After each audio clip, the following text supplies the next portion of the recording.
ప్రారంభంలోనే ఉన్నారనుకోండి సాధకులు, మరిచిపోయి గుర్తు చేసుకుంటూ ఉండాల్సి వస్తుంది. భగవంతుడిని, గురువుని, పరమాత్మని గుర్తు చేసుకోవాలి.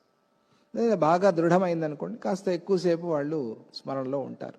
ఇంకా బాగా వాళ్ళకి బలపడింది అనుకోండి ఈ జ్ఞానం, ఎప్పుడూ అదే స్థితిలో ఉండిపోతారు కదా. ఇట్లా 3 రకాలుగా సాధన, తీక్ష్ణ, మధ్యమ, మంద, 3 సాధనలు ఉన్నాయి కదా. ఆ 3 ప్రకారాలుగా చూసినప్పుడు అదూరం, దూరంగా లేడు కానీ దూరంగా ఉన్నట్టుగా అనిపిస్తున్నాడు. అటువంటి ఆ చిదాత్మని ఉపాసిస్తున్నాము. ఆలోకం, ఆలోకం బహిరంతస్థం, బయట లోపల కూడా అంతటా వ్యాపించి ఉన్న ప్రకాశస్వరూపమైనది. లోపల ఉంది ప్రకాశం, బయట ఉంది ప్రకాశం. ప్రకాశం ప్రకాశాన్ని చూస్తోంది. ప్రకాశం ప్రకాశాన్ని చూడటమే ఉంది, చూడటం అనేది లేదు, అది వ్యవహారం అంతే. లోపల ప్రకాశమే, బయట ప్రకాశమే అయినప్పుడు ఇంకా ప్రకాశం ప్రకాశాన్ని చూడటమే ఉంది అక్కడ, ఆ ప్రశ్నే లేదు. కానీ వ్యవహారం కోసం అట్లా చెప్తూ ఉన్నామంతే. అందుకనే ఆలోకం బహిరంతస్థం, లోపల బయట కూడా ప్రకాశ స్వరూపంగానే ఉన్నది. ఆ చిదాత్మ ఆత్మ వస్తువులో ఉంటూ ఉన్నది అంటే సాక్షి రూపంగా ఉన్నది అనే అభిప్రాయం. స్థితం స్వాత్మ వస్తుని, నిజానికి ఆత్మయే కాబట్టి, చిదాత్మ పరమాత్మ ఆత్మే కదా, ఆత్మే కాబట్టి చాలా దగ్గరగా ఉన్నది. భగవంతుడు పరమాత్మ అందరికన్నా అన్నిటికన్నా దగ్గరవాడు, ఎందుకంటే ఆత్మస్వరూపమే. నీకు అతి దగ్గర వాళ్ళు ఎవరు? నువ్వే. నీకు నువ్వు చాలా దగ్గరవాడివి. నీకన్నా దగ్గర వాళ్ళు ఎవరు లేరు నీకు, నీ తర్వాత ఎవరైనా కూడా. ఎందుకు అంటే నువ్వే పరమాత్మ స్వరూపం కాబట్టి అదూరమపి దూరస్థం, ఆత్మస్వరూపమే అయ్యి చాలా దగ్గరగా తానే అయి ఉన్నప్పటికీ కూడా దూరస్థం, ఏదో దూరంగా ఉన్నట్టుగా కనిపిస్తూ ఉన్నవాడు. దూరంగా లేడు, దూరంగా ఉన్నట్టుగా కనిపిస్తూ ఉన్నవాడు. అద్దంలో చూసుకుని ఏదో నేను అక్కడున్నాను అని అనుకున్నట్టుగా, నువ్వు అక్కడున్నావా? ఇక్కడున్నావు కానీ అద్దంలో చూసుకుని ఏమనుకుంటావు? నేను అక్కడున్నాను అనుకుంటున్నావు. ఆ సమయంలో అనిపించిందా లేదా? నువ్వు ఎక్కడున్నావు? అద్దంలో లేవు, ఇక్కడే ఉన్నావు. నీకు నువ్వే దూరంగా అనిపిస్తున్నావు. అదిగో ఆ అద్దాన్ని చూసి మళ్ళీ అది మాయలో పడిపోయి అద్దానికి మేకప్ చేసి వెళ్ళిపోతే ఎట్లా? అద్దానికి బొట్టు పెట్టి అద్దానికి పౌడర్ పూస్తే అయిపోయింది కథ. అట్లా కూడా మాయలో పడిపోతూ ఉన్నారు. ఎందుకు? జ్ఞానం లేకపోవటం వల్ల. అందుకనే ఈ బింబాన్ని, ఆ ప్రతిబింబ న్యాయాన్ని బాగా మనం కూలంకషంగా చెప్పుకున్నాం, బాగా అర్థం చేసుకోవాలి. అట్లా ప్రతిబింబం అనేది ఏముంది బింబం లేకపోతే? ప్రతిబింబం అనేది లేనే లేదు. అందుకనే అద్దం ఉంది కాబట్టి నేను కనిపిస్తున్నాను కాదు, నువ్వు ఉన్నావు కాబట్టి అద్దం కనిపిస్తోంది. మనం రివర్స్లో ఆలోచించాలి. ఆధ్యాత్మికంలో బింబ ప్రతిబింబ న్యాయం. ప్రతిబింబం ఉంది కాబట్టి నువ్వు లేవు కదా, బింబం ఉంది కాబట్టి ప్రతిబింబం ఉంది. ప్రతిబింబం ఉంది కాబట్టి నేనని ఎవడైనా అంటాడా? నువ్వు ఉన్నావా? ఉన్నాను. ఎట్లా చెప్తావు అంటే నేను అద్దంలో కనిపిస్తున్నాను కాబట్టి ఉన్నాను అని ఎవరైనా అంటారా? అట్లా అంటే వాడికి ఏదో పిచ్చి ఆసుపత్రికి తీసుకెళ్ళి ట్రీట్మెంట్ ఇప్పించాలి కదా. అలా అనేవాళ్ళు ఉంటారేమో, ఏదో మతి భ్రమించి. అందుకనే అలా అనుకోవద్దు. ఇది బింబం వల్ల వచ్చినది, ఈ బింబ చైతన్యమే, ఇది సాక్షి రూపంగా ఉన్నది. అదూరమపి దూరస్థం, దూరంగా ఉన్నట్టుగా ఉన్నా కూడా అదూరమపి దూరస్థం, దగ్గరైనవాడు, దగ్గరగా ఉన్నప్పటికీ కూడా దూరంగా కనిపిస్తూ ఉన్నవాడు. అదూరమపి దూరస్థం. ఇది మనకి భాగవతంలో ఒక స్తోత్రం ఉంది.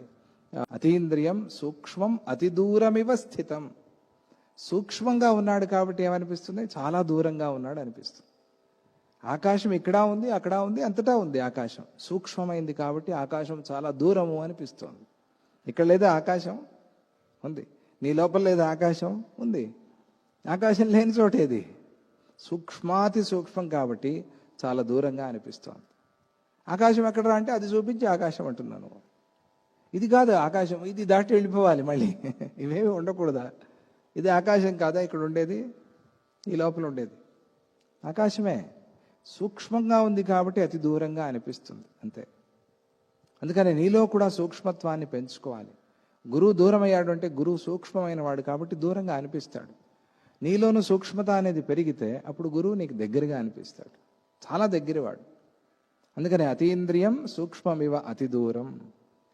అతీంద్రియం, ఆయన అతీంద్రియుడు కాబట్టి ఇంద్రియాలతో చూడలేవు నువ్వు, ఎందుకంటే సూక్ష్మం. సూక్ష్ముడు కాబట్టి అతీంద్రియం. అతి దూరం ఇవ స్థితం, అతి దూరంగా లేడు, అతి దూరంగా ఉన్నట్టుగా ఉన్నాడు. ఉన్నట్టుగా ఉండటానికి తేడా లేదా? ఉన్నట్టుగా ఉన్నాడు. ఎవరికీ భగవంతుడు దూరం కాదు, దూరంగా ఉన్నట్టుగా ఉన్నాడంతే. దగ్గర చేసుకోవడానికే మనం గుడికి వెళ్ళేది. దగ్గర మాకు చాలా దగ్గరండి, లేకపోతే అక్కడ ఉన్నాడండి, కైలాసంలో ఉన్నాడండి, ఏదో వైకుంఠంలో ఉన్నాడండి అని పైన చూపిస్తాం, ఎక్కడో దూరంగా. గుడికి వెళ్ళాము, గురువు దగ్గరికి వెళ్ళాము, ఇంకా దగ్గర అవుతూ ఉంటాడు భగవంతుడు. దగ్గర అయ్యాడుగా. మనకి మనవాడే, చూసి కళ్ళు మూసుకున్నాం, ఇక్కడే ఉన్నాడు అనుకున్నాం, ఇంకా దగ్గర అయిపోయాడు. అది అందుకనే సూక్ష్మ అదూరమపి దూరస్థం చిదాత్మానం ఉపాస్మహే. అట్లా దూరంగా ఉన్నట్టుగా అనిపించేది అయినా ఆ చిదాత్మని మేము ఉపాసిస్తున్నాము. మాధుర్యాదిషు మాధుర్యం, తీక్ష్ణాదిషు చ తీక్ష్ణతాం, గతం పదార్థ జాతేషు చిదాత్మానముపాస్మహే. తీయటి పదార్థాల్లో ఉండేటువంటి మాధుర్యం. ఇంకా ఆయన వ్యవహారాలు చేసి ఆయనకి ఆకలేసి భోంచేయాలిగా జీవన్ముక్తుడు. భోంచేస్తున్నప్పుడు ఏమనుకుంటాడు అంటే, తిన్నప్పుడు ఉండే పదార్థాల్లో మాధుర్యం అది పరమాత్మే. బాగుంది అనిపించింది ఆయనకి పాయసం. ఈరోజు పాయసం బాగా చేసావమ్మా అన్నారు. జీవన్ముక్తత పోయింది ఆయనకి. ఈయనేమిటండి పాయసం బాగుంది అంటున్నాడు, ఈ జీవన్ముక్తుడు కాదు ఈయన అనటానికి అవుతుందా? కాదు. ఎందుకు అవ్వదు అంటే, ఆయన ఆ పాయసంలో ఉండే తీయదనం కూడా పరమాత్మగానే చూశాడు. కాబట్టి ఆయన ఒక స్థితి ఎట్లా ఉంది జీవన్ముక్తుడి స్థితి అంటే, తీయటి పదార్థాల్లో ఉండే మాధుర్యము చిదాత్మయే అని చూస్తున్నాడు వ్యవహారంలో వచ్చిన తర్వాత. అదే జీవన్ముక్త నిశ్చయ. ఆ నిశ్చయంలో ఉన్నారు వాళ్ళు. అలాగే తీక్ష్ణమైన వస్తువుల్లో ఉండేటువంటి తీక్ష్ణత, ఇట్లా ప్రతి దాంట్లో ఉండేటువంటి ఆ విశేషాన్ని చూసుకుంటూ ఆ చిదాత్మని ఉపాసన చేసుకోవాలి. చిదాత్మానం ఉపాస్మహే గతం పదార్థ జాతేషు. ఇట్లా అన్ని వస్తువుల్లోనూ ఉన్నటువంటి పదార్థ జాతేషు. ఒక్కొక్కటే. ఇంకా ఆవకాయ తింటే కారంగా అనిపించింది, కారం పరమాత్మేనా కాదా అని, పరమాత్మే. ఉప్పు నీళ్ళు తాగారు, ఉప్పుగా అనిపించింది, ఉప్పు పరమాత్మ కాదా అని, పరమాత్మే. కాబట్టి పదార్థ జాతేషు, అన్ని పదార్థాల్లోనూ ఉండే ఆయా విశేషమైన గుణాలు అవన్నీ కూడా పరమాత్మయే. అంటే ఉప్పులో ఆ ఉప్పుదనం కాకపోతే ఇంకేం లేదుగా, దాన్ని తీసుకుంటే చాలు. ఆ ఉప్పు తీసి పక్కన పెట్టి ఉప్పు చూపించండి అంటే కుదరదుగా. తీయదనం తీసేసి పంచదార చూపించండి అంటే ఎట్లా అవుతుంది? తీయ అంటే పంచదార, పంచదార అంటే తీయదనం. కాబట్టి దాన్ని ప్రధానంగా ఆయా వాటిల్లో అదేది ప్రధానంగా ఉంటుంది. దాన్ని తీసుకుని మనం పరమాత్మగా చూస్తే అప్పుడు ఆ ఉపాసన అవుతుంది. ఆ చిదాత్మను మేము ఉపాసన చేస్తూ ఉన్నాము.